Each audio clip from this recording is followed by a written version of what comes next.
प्रश्न काल समाप्त होता है तथा शून्य काल आरंभ होता है। शून्य काल में सुश्री ममता कोई विशेष प्रश्न उठाना चाहती हैं। सुश्री ममता। किताबों का हक बच्चों की आंखों से छीन जाता है।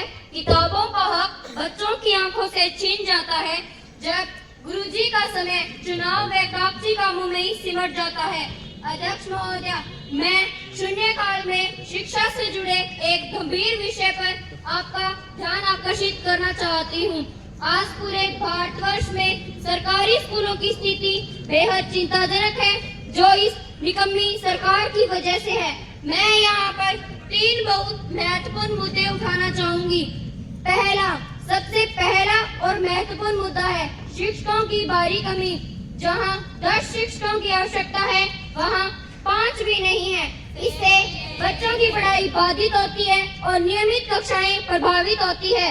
दूसरी समस्या यह है कि जो शिक्षक स्कूल में उपलब्ध हैं, वो किस लिए रखे हैं? बताइए, किस लिए रखे हैं? पढ़ाने के लिए। तो फिर सरकार उन्हें पढ़ाने क्यों नहीं देती? उनसे कभी चुनाव ड्यूटी ली जाती है, कभी जनगणना करवाई जाती है, कभी पशु गणना, तो कभी फैमिली आईडी व आधार कार्ड के कामों में लगा दिया जाता है। सरकार ने शिक्षकों को विभिन्न प्रकार के आंकड़े कलेक्ट कराने वाले कर्मचारी बनाकर रख दिए हैं, जिसका सीधा नुकसान बच्चों की पढ़ाई का होता है। तीसरी समस्या है भौतिक सुविधाओं की कमी। कई स्कूलों में प्राप्त कमरे नहीं है, कहीं पीने का पानी नहीं है, तो कहीं शौचालय की व्यवस्था नहीं है, साइंस लैब और लाइब्रेरी नहीं है। आज के डिजिटल युग में कंप्यूटर लैब नहीं है। यदि कहीं कंप्यूटर लैब है तो इंटरनेट नहीं है, इंटरनेट है तो उसकी स्पीड कछुआ चाल जितनी है। इसलिए अध्यक्ष महोदय, इन कमियों का सीधा प्रभाव बच्चों के भविष्य पर पड़ रहा है। गुणवत्तापूर्ण शिक्षा का अभाव। शहरी और ग्रामीण क्षेत्रों में शिक्षा की खाई बढ़ रही है। गरीब और ग्रामीण परिवारों के बच्चे शिक्षा से वंचित हो रहे हैं, जिससे सामाजिक असमानता बढ़ती है। अध्यक्ष महोदय, देश का भविष्य हमारे बच्चों के हाथ में है और बच्चों का भविष्य उनकी शिक्षा पर निर्भर करता है। यदि हमें सच में विश्व गुरु बनना है या विकसित भारत का सपना साकार करना है, तो हमें सरकारी स्कूलों की स्थिति सुधारनी होगी और अध्यापकों को उनका वास्तविक काम करने देना होगा। धन्यवाद। माननीय शिक्षा मंत्री जी।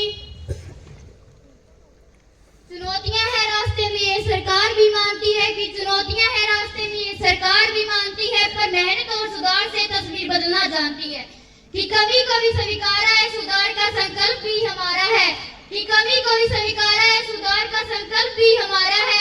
शिक्षा में उजाला लाना ही सरकार का इरादा सारा है, शिक्षा में उजाला लाना ही सरकार का इरादा सारा है। माननीय अध्यक्ष महोदय, मैं विपक्षी सांसद द्वारा शिक्षा जैसे महत्वपूर्ण विषय उठाने पर उनका आभार व्यक्त करती हूँ तथा सरकार की ओर से उत्तर प्रस्तुत करना चाहती हूँ। जैसे कि मेरे सांसद साथी ने कहा कि सरकारी स्कूलों में शिक्षकों की कमी है, भौतिक सुविधाएं भी छात्र संख्या के अनुरूप पूरी नहीं है तथा अध्यापकों से गैर शैक्षणिक कार्य करवाए जा रहे हैं। ये सही है, परंतु हमारी सरकार इन समस्याओं से निपटने के लिए लगातार प्रयासरत है तथा कुछ ठोस कदम उठा रही है, जिसमें पहला है नए शिक्षकों की नियुक्ति। केंद्र व राज्य की सरकारों ने हाल ही के वर्षों में लाखों नए शिक्षकों की भर्ती की है। नवोदय विद्यालय, केवीएस और राज्य स्तरीय स्कूलों में भी लगातार भर्ती की जा रही है। माननीय अध्यक्ष महोदय, जैसे कि मेरे सांसद साथी ने जो बात कही है कि कहा कि सरकारी स्कूलों में शिक्षकों की कमी है, भौतिक सुविधाएं भी छात्र संख्या के अनुरूप पूरी नहीं है तथा अध्यापकों से गैर शैक्षणिक कार्य करवाए जा रहे हैं। ये सही है, परंतु हमारी सरकार इन समस्याओं से निपटने के लिए लगातार प्रयासरत है तथा कुछ ठोस कदम उठा रही है। माननीय अध्यक्ष महोदय, समग्र शिक्षा के तहत हर स्कूल को लाइब्रेरी, लैब, स्मार्ट क्लासरूम, शुद्ध पानी व साफ